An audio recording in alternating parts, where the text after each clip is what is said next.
সামাজিক যোগাযোগ মাধ্যমে চোখ বোলালেই দেখা যায় এমন কিছু ছবি আর মন্তব্য যা সাধারণের মনের গহীনকে নাড়া দেয়। আবার চলমান ঘটনা নিয়ে ব্যঙ্গাত্মক কিছু মন্তব্য মাঝে মাঝে মুচকি হাসির খোরাকে পরিণত হচ্ছে। অবাধ বাক স্বাধীনতায় মনের মাধুরী মিশিয়ে প্রকাশ করা হচ্ছে অব্যক্ত অনেক কথা। বিস্তারিত ডেস্ক রিপোর্টে। চট্টগ্রামের দেয়ালের একটি গ্রাফিতি প্রকাশ করে মোহাম্মদ নাসির নামের একজন লিখেছেন, খেটে বড় হও, চেটে নয়। তরুণ প্রজন্মের দেশপ্রেম আর সংস্কারের মানসিকতার দৃষ্টান্ত শোভা পাচ্ছে দেয়ালে দেয়ালে। মানুষ মানুষের জন্য নামের একটি পেজ দেয়ালে আঁকা মুগ্ধর ছবি দিয়ে লিখেছেন, পানি লাগবে পানি, আজও যেন শুনছি কথাটা। মানুষটা নেই, তবুও রং তুলিতে বাঁচিয়ে রাখার চেষ্টা। তুমি এদেশের প্রতিটি মানুষের হৃদয়ে বেঁচে থাকবে মুগ্ধ। মোহাম্মদ রায়হান নামের একজন বৃক্ষরোপণের একটি ছবি দিয়ে লিখেছেন, বর্ষা মৌসুম শেষ হয়ে যাচ্ছে, আসুন আমরা সবাই মিলে একটি করে গাছ লাগাই।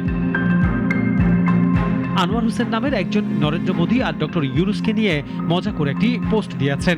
তিনি লিখেছেন, বাংলাদেশকে নিয়ে ভারতের চিন্তা করার কোনো প্রয়োজন নেই।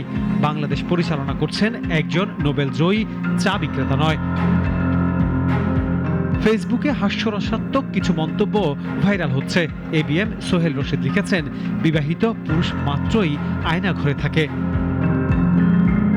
খুশি আক্তার নামে একজন লিখেছেন, ফেসবুকে ইলিশের দাম কমলেও বাজারে সবকিছুর দাম অনেকটা বেশি। চ্যাটাং চ্যাটাং কথা বলা বন্ধ করুন।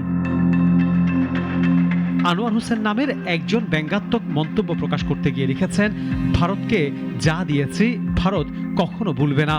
দিতে দিতে সব শেষ, যা বাকি ছিল সেটাও 5 তারিখে ফেরত দিয়ে দিলাম। অন্তর্বর্তী সরকার তথা ডক্টর ইউনূসকে নিয়েও ইঙ্গিতপূর্ণ স্ট্যাটাসের শেষ নেই। মঞ্জুর মোহাম্মদ লিখেছেন, গ্রামীণ ব্যাংকের সাবেক এমডি নূরজাহান বেগমকে উপদেষ্টা হিসেবে নিয়োগ, ইউনূস সেন্টারের পরিচালক লামিয়া মোর্শেদকে সিনিয়র সচিব মর্যাদায় নিয়োগ, ডক্টর ইউনূসের ভাইয়ের ছেলে অপূর্ব জাহাঙ্গীরকে প্রধান উপদেষ্টার ডেপুটি প্রেস সচিব হিসেবে নিয়োগ। এগুলো কোন কোটায়? জাতির কাছে প্রশ্ন। দীর্ঘদিন পর আজই দেশে ফিরেছেন শফিক রেহমান। ওয়ালিউল বিশ্বাস নামের একজন লিখেছেন, শফিক রেহমান লাল গোলাপ শোটা কি শুরু হবে? ডেস্ক রিপোর্ট, নাগরিক।